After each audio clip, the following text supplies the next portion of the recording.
Постраждалі від отруйної речовини в Маріуполі у відносно задовільному стані. Про це повідомили оборонці міста-героя з полку Азов. Увечері понеділка вони повідомили, що окупанти скинули з безпілотника невідому речовину в районі підприємства «Азовсталь». Там тримають оборону захисники блокадного Маріуполя. Вони перші відчули сильну задуху, підвищення тиску та слабкість. Ми були на позиції в укритті. Відчули якийсь вибух. Піднялися перевірити, що до чого. Піднялися. І я побачив такий як туман. Більше схожий на дим. Він не густий, але такий схожий на дим. Скомандували в укриття. І коли заходили, я відчув задуху. Дуже важко було дихати. Практично не міг вдохнути. І одразу вже запаморочення в голові, ноги підкашуються. Серед цивільних постраждали чоловік та літня жінка. З речовиною вони контактували мінімально, оскільки були далі від місця ураження. Мы сильно не выходили, мы еле, напевы еле дошли, глянули, хотели подышать обстановку, глянуть просто. Смотрим, там белым-бело, по заводу вообще, белым-бело.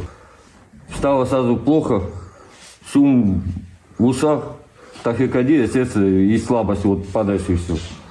Еле сюда добежал сверху, то есть там 10 метров расстояние. И мамка вообще отъезжала, 3 раза еле откачали. А вообще сердце останавливается, оно все, глаза закатываются и все. 3 раза приступ, сознание теряла, тут еле спасли. Ногами не могу ходить. А здоров'ям у вас до цього все було нормально, так? Було нормально, так. Усім постраждалим надали медичну допомогу, наскільки це можливо в умовах знищеного, заблокованого ворогом міста. Встановити, що це була за речовина, та підтвердити точний діагноз людей у таких умовах також неможливо. За результатами проведеного огляду можна зробити висновок, що були застосовані або отруйні бойові отруйні речовини, або сильнодіючі отруйні речовини, переважно задушливої дії. Місце ураження невідомою речовиною обстрілюється окупантами, зокрема, щоб знищити докази злочину. У цьому переконаний командир окремого загону спецпризначення «Азов» Денис Прокопенко. Перед атакою пролунала заява одного з рупорів окупантів Басуріна, який дослівно погрожував хімічними військами, аби, мовляв, вибити українських захисників. На це у своєму зверненні звернув увагу президент України. Володимир Зеленський закликав світ дотриматися слова і покарати за це Москву. Розглядаємо це максимально серйозно. Хочу нагадати світовим лідерам, що можливе застосування хімічної зброї російськими військовими вже обговорювалося.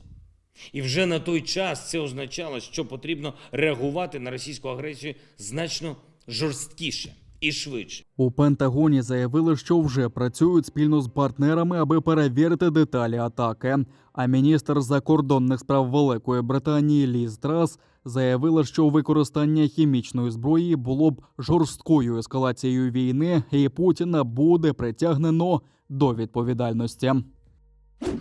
Росіяни намагаються завершити перекидання військ до східного кордону України. За даними Генерального штабу, ворог скупчує сили у Воронезькій та Білгородській областях. Також до українського кордону перебазовують російську авіацію. Українські військові наголошують, що ворог прагне цілком захопити Донеччину та Луганщину. Ймовірно, в подальшому противник намагатиметься взяти під контроль місто Маріуполь, оволодіти Попасною та вести наступ у напрямку на Курахове з метою виходу на адміністративні кордони Донецької області. На території Донецької та Луганської областей нашими воїнами за минулу добу відбито 6 атак ворога. Знищено 4 танки, 5 одиниць броньованої, 26 одиниць автомобільної техніки та 8 артилерійських систем противника. На півдні російські окупанти продовжують вести вогонь з цивільної забудови, використовують приміщення аграрних підприємств, об'єкти енергетичної та соціальної інфраструктури та середмістя. Ба більше воюють у цивільному, вдаючи себе евакуйованих людей, які заблукали, нападають на українських захисників. Таке уже фіксували на Миколаївщині. На південно-бузькому напрямку ворог утримує визначені рубежі силами підрозділів зі складу Південного військового округу, проводить поповнення регулярних втрат в живій силі та техніці, намагається забезпечити живучість власних пунктів управління. Противник не полишає спроб закріпитись на адміністративних кордонах Херсонської області. Окупантів не запрошували та готові дати відсіч. За словами командувача Об'єднаних сил Сергія Наєва, обстановка на Донбасі напружена, але контрольована. Саме тут, за даними нашої розвідки, ворог готує новий масштабний наступ на Україну, намагаючись захопити Донецьку та Луганську області. Ворог щодня та щоночі атакує наші позиції. Захисники дають гідну відсіч. Ворог наносить ракетні та бомбові удари по населених пунктах, здійснює їх обстріл із важкого озброєння. Ворог не припиняє атаки на наші позиції, але отримує гідну відсіч та несе втрати. Військовослужбовці Збройних сил України, які воюють в зоні ООС, розповіли про знешкоджену російську техніку під час лише одного бою. Техніка противника кружляла приблизно по цьому полю, вела вогонь в сторону нашого опорного пункту. Танк піднявся наверх, відпрацював декілька разів в нашу сторону, приблизно 6-7 разів. Ми відповіли йому вогнем протитанкових засобів, тобто РПГ. І попали йому, скоріше всього, під башню, тому що чомусь він раптово почав відходити сюди назад і на протитанкових мінах детонувало. Оці попередні вирви, це в самому початку бою, приблизно за 3 хвилини до цього, тут підірвалося вороже БТР. Повністю повний піхоти і зверху, і всередині. Під час бою інший танк евакуйовував його повністю, а воно вигоріло вщент, просто вони, напевно, не хотіли, щоб побачили кількість їхніх втрат. Біля Макарова на Київщині російські загарбники розстріляли автівки, на яких місцеві мешканці намагались евакуюватися з окупованих сіл. Російська БМП, яка їхала в колоні, відкрила вогонь з великокаліберної зброї по машинах. Більшість пострілів потрапили в автівку, якою прямувала родина з маленькими дітьми. Загинули 2-річний хлопчик, 2 жінок, бабуся та 14-річний підліток. Водій з тяжкими пораненнями вижив та зміг потрапити до лікарні. Масове вбивство трапилось у середині березня. Розстріляне авто з тілами загиблих знайшли поліцейські Київщини під час зачистки району. Виїхав БМП російський і почав постріли по цій колоні. На жаль, більшість пострілів саме прийшлось на цю автівку. Ми бачимо отвори від крупнокаліберної зброї 26 мм і більше. Тобто явно це були постріли з БМП. Далі вже розстрілювали з автоматів. Ще залишилось взуття цієї дитини. Там вже викопали експерти з місця тимчасового поховання, їх поховали місцеві. Направимо до судово-медичної установи. І, на жаль, такі випадки, вони не поодинокі. Жах, просто жах, сум і просто дивуєшся жорстокості окупантів, російських солдат. Це дійсний справжній нацизм, фашизм. Логістичні труднощі для окупанта. Залізничний міст, який сполучає Білгородську область Росії з Харківщиною, зазнав чималих пошкоджень за невідомих обставин. Міст пошкоджено неподалік міста Шебекіне.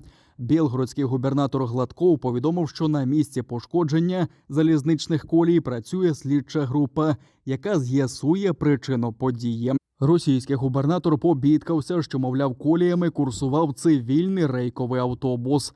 Утім, заступниця міністра оборони України Ганна Маляр в ефірі національного телемарафону заявила, що під час війни дороги, мости та залізниця ворога руйнуються найпершими, оскільки ними транспортують також боєприпаси, пальне та харчі для військових. Сьогодні частина і Харкова, в невеликій частині, але менше з тим блокується ворогом, і частина Харківської області.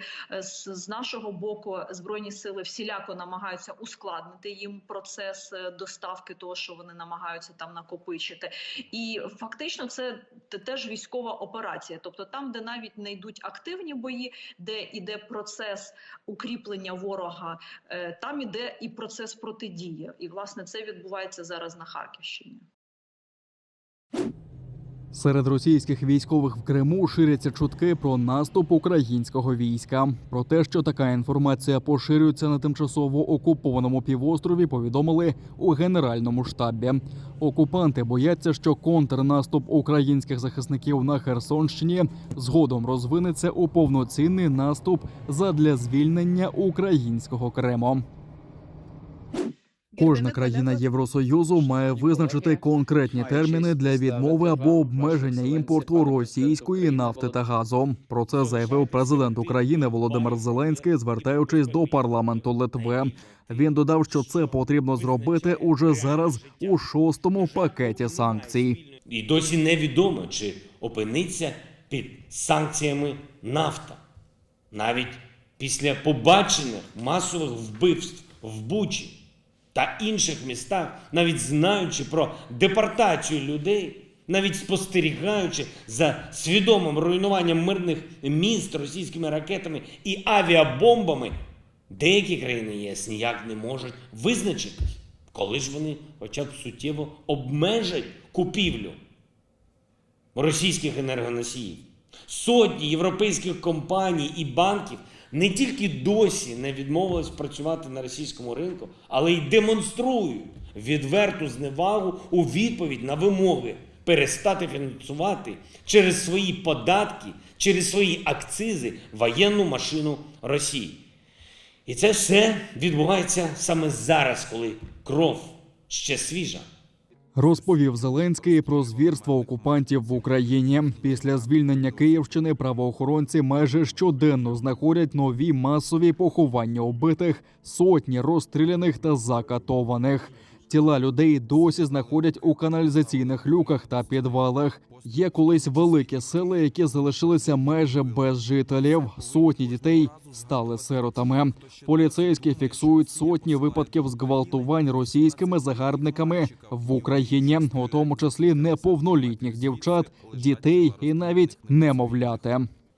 Встановлена навіть ця особа, цей російський вояка Бичков зі Пскова, десантник чи спецпризначенець, який відправляв товаришам це відео того, що він робить з немовлям, як він знущається з немовлят. Ось такий російський військовий, захисник дітей. Ось така спецоперація, яку спланували в Москві. Ось така історія боротьби за руський мір. Ось з таким тепер буде асоціюватись російська армія, російські десантники. Зі Пскова. Зґвалтування немовлят.